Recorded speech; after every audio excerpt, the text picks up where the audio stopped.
Here is our theme song for a really great podcast. I'm Billy Montana and I co-host Finding My Voice, from the yucky to the funny with Kristen Toepfer. Kristen was a model and walked the New York Fashion Week. And suddenly she fell ill and had a hemorrhagic stroke. She couldn't talk for 2 years. She would watch the birds in her backyard. Doctor said she wouldn't make it. Her major victory was walking from her front door to a mailbox. Now she can walk 3 miles. She's a miracle. She's resilient and a tough Jersey girl. She is the voice of the voiceless. She has a book coming out called Finding My Voice. She is a stroke and aphasia advocate. Take a listen to this informative and real fun show. Hi everyone, I'm Billy Montana, and I'm here with Kristen Toepfer for our first official podcast, which is titled, How to Recover from a Stroke. From the yucky to the funny, no holding back. Hi Kristen, good to see you. Kristen, great to see you. You too. All right, so tell me, so we kind of know you, or I met you as a model from Supermodels Unlimited Magazine, and you were modeling, and we're going to put in a couple of pictures of you from back in the heyday. So I also remember that I was supposed to photograph you right after, during New York Fashion Week, and it was a Saturday night. We had the show. And I remember Kim coming up to me and saying, I don't know if Kristen's going to be on your schedule tomorrow. She's not feeling good. So that's when it all happened. So take us through all that and tell us what happened that day. Well, it was New York Fashion Week, and I wasn't feeling good. I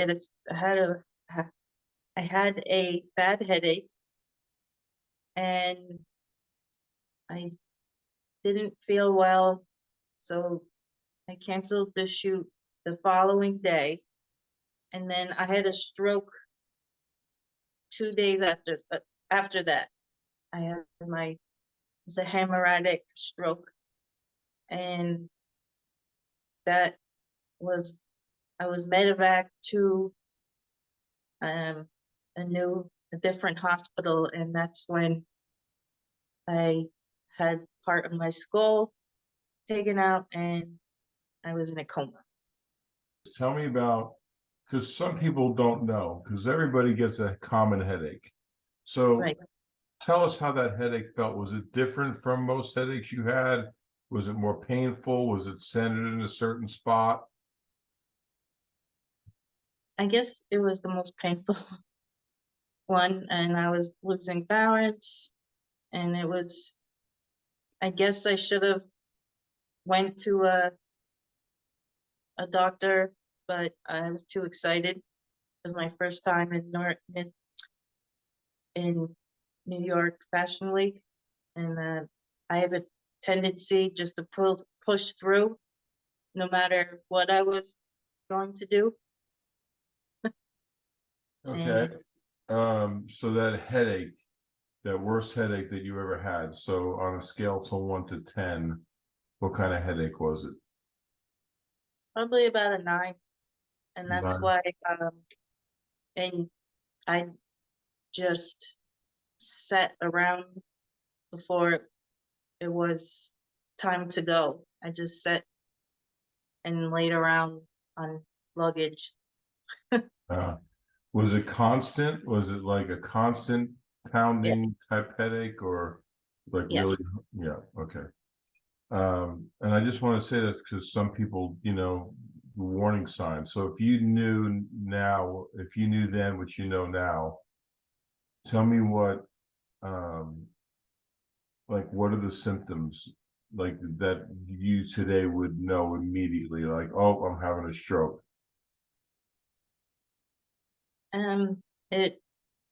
It was it was a migraine, and I ended up having the stroke in my sleep, and then I woke up with. I couldn't move. I couldn't talk. Thankfully, I called my husband, and then we got right to the hospital. But if you start swirling your words and your arm starts to feel heavy and you just don't feel right, you really need to go to the hospital. And if you have the worst headache of your life, you should really go to the hospital. It's like worse than a migraine. You should Yeah. really get checked out. So you feel a lot of pressure? Yes, it was more than a, Did it generate more towards your back or more up here, or where was it? it was right Right. around here, and that's where, Right in the front yes, on your left side? yes. Yeah. Okay. So did you regularly at that time monitor your blood pressure? Nope, Did you know that you had high blood pressure or anything like that? no. I was 110 pounds, and I didn't think that was applied to me. Right, right. Um, did you have any warning signs before that? Like, were there any things like, was your left side of your face hurting, or your jaw, or your arms, But or anything like that? I was taking hormones I had a hysterectomy, and I also was smoking at the time. Mm-hmm. And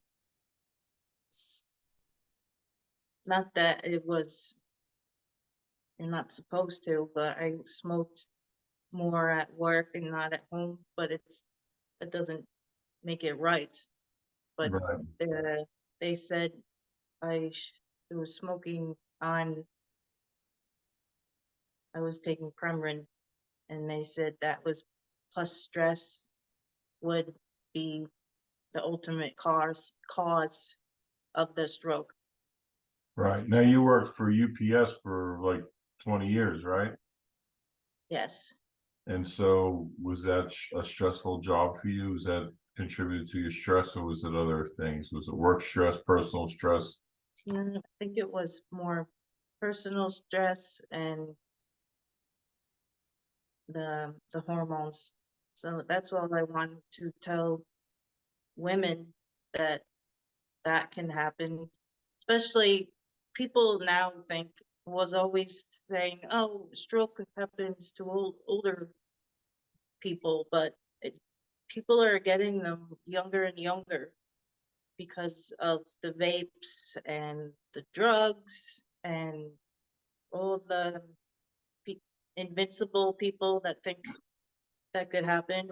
Well, it happened to me because I was invincible. So Yeah. Well, now you are an advocate for strokes and aphasia. I don't think a lot of people know what aphasia is. So I want to put a graphic up on the screen. You want to tell everybody about aphasia and what that means to you, and when you first heard the term and so forth. I didn't know.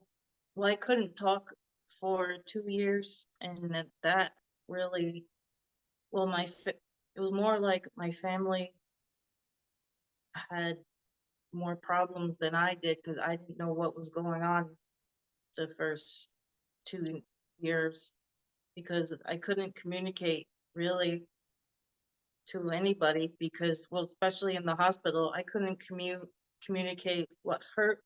I couldn't communicate what was happening. I couldn't communicate anything. In the beginning, all I had was my little teddy bear and saying yes or no. I couldn't say anything, but that was the only way I could communicate with, was a little bear going like this. Right. So you're communicating with the bear, like saying yes or no. That's how. Some I was on the ventilator, and that's what the only uh, thing I could do. Did you know what was going on? I was in pain, so every time I went like this. Um, I was misdiagnosed plenty of times because I couldn't express what hurts, and that's why I want so many people, dementia, autism, and Alzheimer's. Nobody can express anything. They can't communicate. So I Right. have some projects going on there. Aphasia happens to more than stroke. Um, and aphasia isn't just that I can't do math. Um, I am stuck in 2018 because that's when I had my stroke. So I'm still in that year. Is crazy. Um, it's it's wild. Yeah, Some you days kind I of. wake up and I can't talk. It's for stress. Yeah, it says aphasia is a brain disorder when a person has trouble speaking or understanding other people when they speak. This often happens with conditions like stroke. So it's brought on from the stroke, and what people, I guess, need to realize is that you're having a hard time with language, like remembering even simple things like what a car is and stuff like that, and how to be able to pronounce certain things. It's like starting all over and learning how to talk all over again, isn't it? Mhm. Yeah, and they say that people with aphasia, with therapy, can recover. Um, so, how is that recovery going for you? I had when I first started recovering with physical therapy and occupational therapy and speech therapy. I was doing great, and then I had a real bad seizure, and I had to start all over again. And I'm having these seizures every couple months, and I have to start pretty much with the physical therapy. I have to start again, and my um, speech gets a little off, but it'll it'll come back. Well, you've been through some journey for sure. I remember seeing pictures of you when it first happened. You had that helmet that you had to wear. Now, part of your skull was exposed, right? Yes, I had 8 brain surgeries, and now I still have a dent because they won't put another piece in because my body will just keep rejecting it. Right. But you have been remarkable because if you have seen pictures or even videos when you first started to communicate and you were letting people know what was going on, uh, it was it was rough, you know. I mean, I'm sure all those operations that you went through were not easy. And but from where you are now is like light years away from where you were then. Even in the last year, you've improved so much. Um, so that's got to make you feel good, right? Can you hear me? Yes, I set myself some goals. I think you're doing great. So there, from what I know, there's three types of aphasia. There's brachia aphasia. There is Wernickeia aphasia, and there's global aphasia. So which one, the did they I, tell you I that? had bronchia first. I forget what that entails. Like Bruce Willis has over time one. You can get it just Bronchoaphasia is non-fluent aphasia in which the output of spontaneous speech is markedly diminished and there is a loss of normal grammatical structure, specifically small linking words, conjunctions such as and or but, and the use of prepositions are lost. yes, I So that the kind of, you look on Facebook, mine are always just keep missing that. But you still get the point.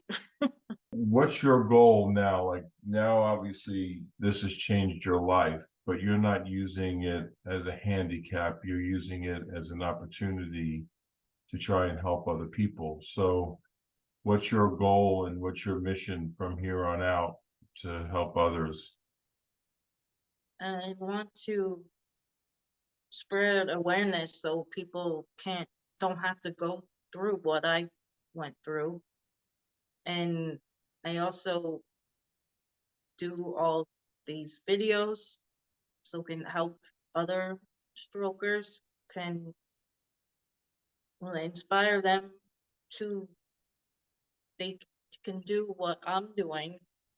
A lot of strokers don't have uh, therapy, so they can look to see what I'm doing. And a big part is family, caregivers, general public, pretty much.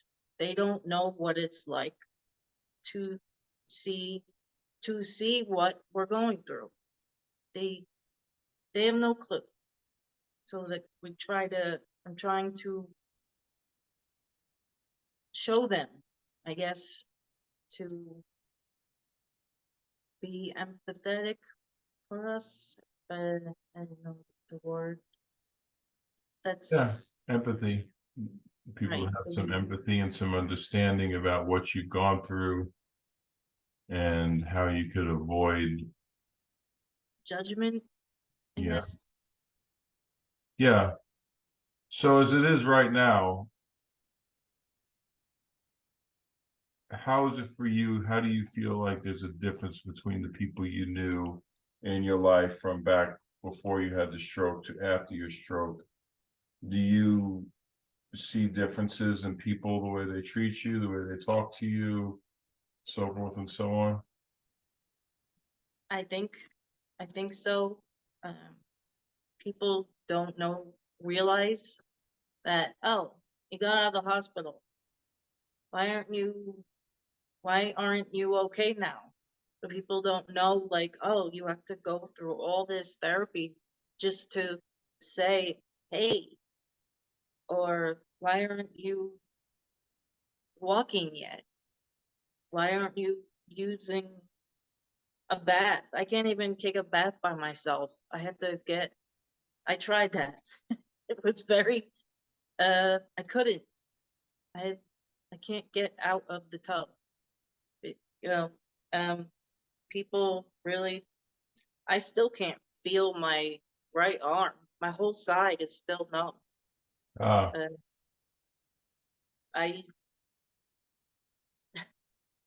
I hurt myself kind of a lot because I can't feel when I'm bumping into things. yeah, Um, or lighting myself on fire. So I can't really cook. Um, and and then it just it still had to it's kind of start over again because my fingers don't yeah there's a yeah. lot of things that people they don't know. At one point, did you hit a frustration level where you were just like, this is too much for me? Or is there a point where you were just like, am I ever going to get better? Well, I know I'm never gonna get better. I have dealt with that already. I just have to, I really just need to go, and I'm changing. I want to change for us. I'm paving the way for others so I can help them. I think, I Yeah, think, no, I completely understand, but how did you ever feel like, am I ever going to be able to talk? Am I ever going to be able to walk? I mean, those moments where you just had those breakthroughs where you felt like it wasn't going to be any talking or there wasn't going to be any walking. And then what happened the first time that you actually started to communicate? And then even better yet, when you first started to walk, because I remember seeing your videos on Facebook of the first time that you were walking, and it was quite an accomplishment, right? yeah, I think it's not only in your head, but it's mind over matter. If you're just gonna sit around, it's not gonna happen. You have to force yourself. You have to really give it 100%. Otherwise, it's not gonna happen. Right, right. Every Well, day, I'm like, all right, am I gonna have a seizure to go back and start all over again? So it's, well, I don't know, but I'm not gonna sit around and wait for it. right. It's a constant battle, so to speak, right? Like you're constantly battling this. Um, as far as your thoughts and stuff, your thoughts are all there, right? It's just a matter of communicating the thoughts. Is that correct?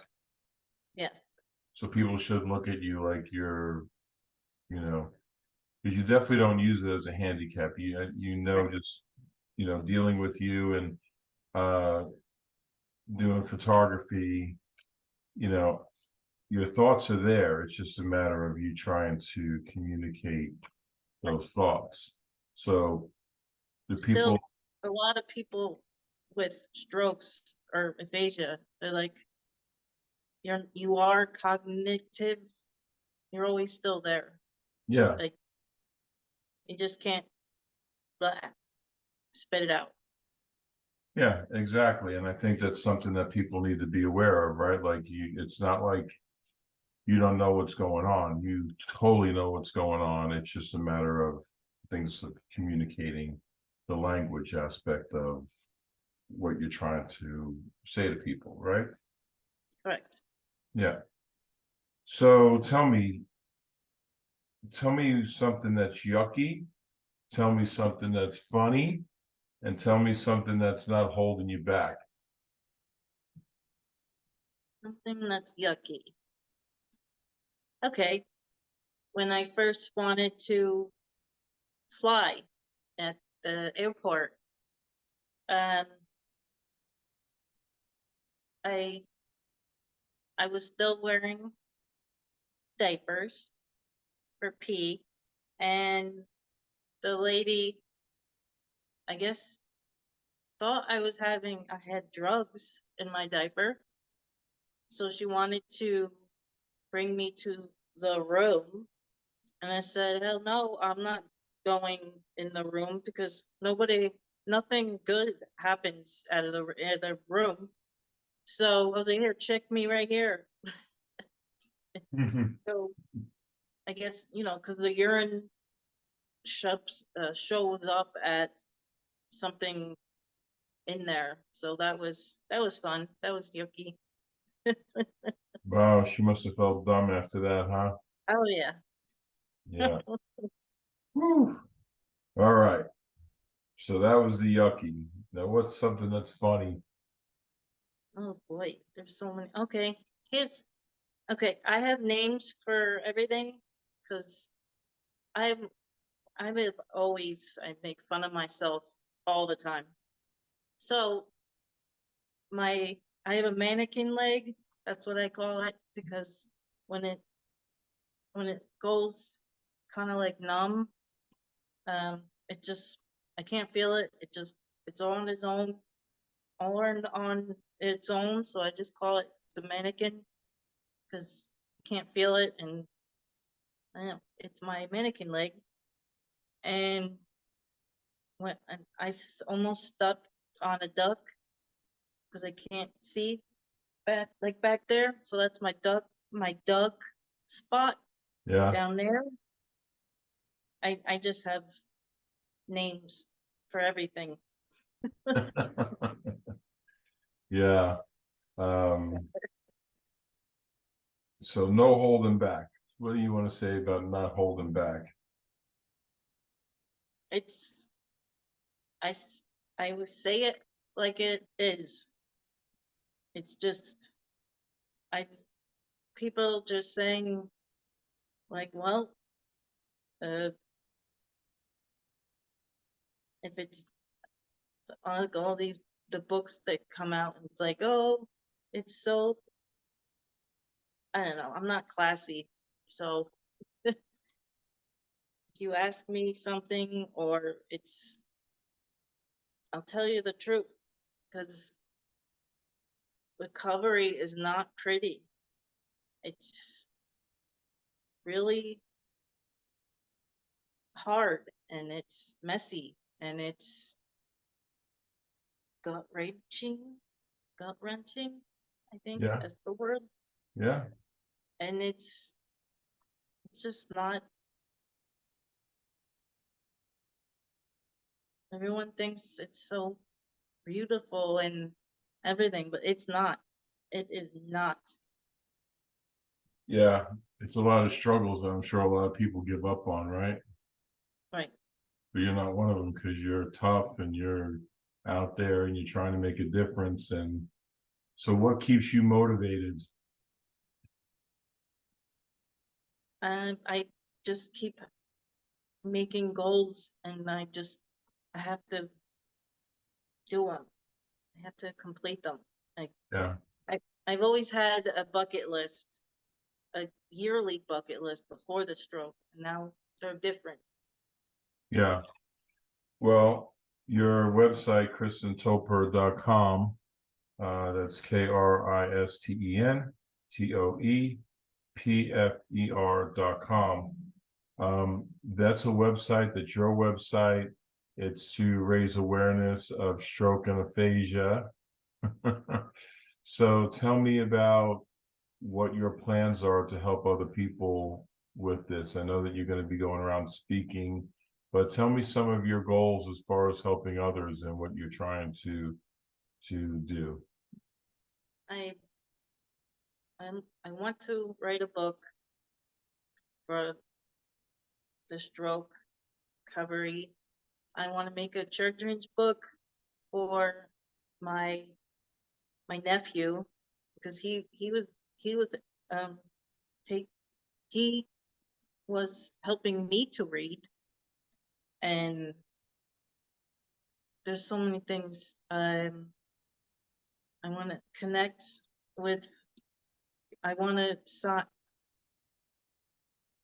go into like law to change things about stroke and aphasia. I want everybody to know it. I want to just change a lot. Just You want to, I'm not just getting started. That's all. yeah, you want to help people get through this, that some people that are similar to what you went through, so they could feel like they're not alone. And then Right. you want to try to help people prevent getting to the point where you got, right? Like the warning signs and stuff like that and everything else. So one more question for you. How has this affected your personal relationships, like your marriage or your family? Like how has this affected them?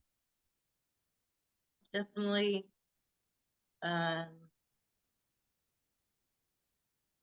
definitely my marriage, because of he was my caregiver, and we should have gotten a caregiver, but we didn't know what to do. No, family didn't know what to do. Like,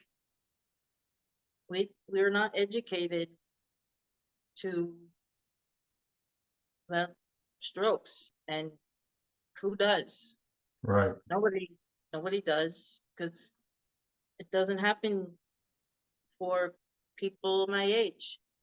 Yeah, it's not expected. Who knows about aphasia? Nobody knows about aphasia. How do you deal with that? I just used the birds. Like, I sat outside for 2 years and looked at the birds because I couldn't talk on the phone. I couldn't use the computer. Right. So But it's, you're accomplishing all that. You're breaking down those barriers and you're actually doing it. So that's amazing that you're able to do it. And I could only imagine the amount of love that your family has for you to try to help you through this situation, be supportive, and help you with the things that you need help with, right? yes.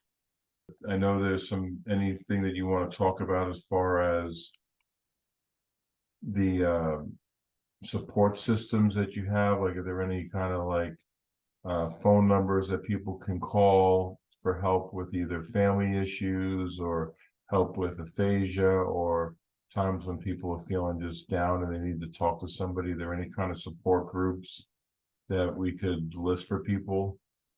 Yes, I have, I go, I have a, I guess, a group on every Friday. We talk about movies, and I forget, it is Adler's Aphasia Center. And there's like multiple sites in New Jersey that can go. There are things out there for aphasia. You just have to, or you can list them on the site. There are lots of things about stroke. Like, you can look at the hospital can give you sites and websites. There's thing, there's help and tools you can use to help, especially caregivers in your family is out there. Yeah, so on your website, they just need to go to your website and click on the resources page. And on the resources page, you'll have a list of links where people can go to get kind of some support that they need, right? Yes. That's awesome. So in closing, anything that you'd like to say to anybody out there about your journey and your story and things that you want to do? But no stroke is alike. Stop comparing to everybody else. That's, a lot of people will be like, oh, well, I didn't do this yet. They're all like a snowflake. Nobody is alike, and you can do it. That's awesome. So what will we talk about next time?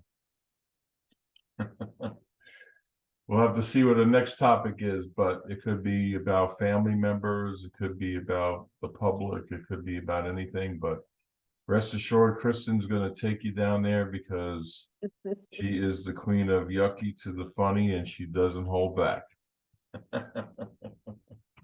Thank you. All right. Thank you, Kristen. I think it's amazing that you've been able to help people already, and you've been able to inspire others because of your strength and your no give up attitude. And that's something that's very, very important. And I know that everybody that knows you is extremely proud of you and what you've had to overcome, because it's been quite a lot. So we appreciate you. We're glad that you're still with us, and we're glad that you're making a difference. Thank you. Until next time, goodbye, everybody. Bye.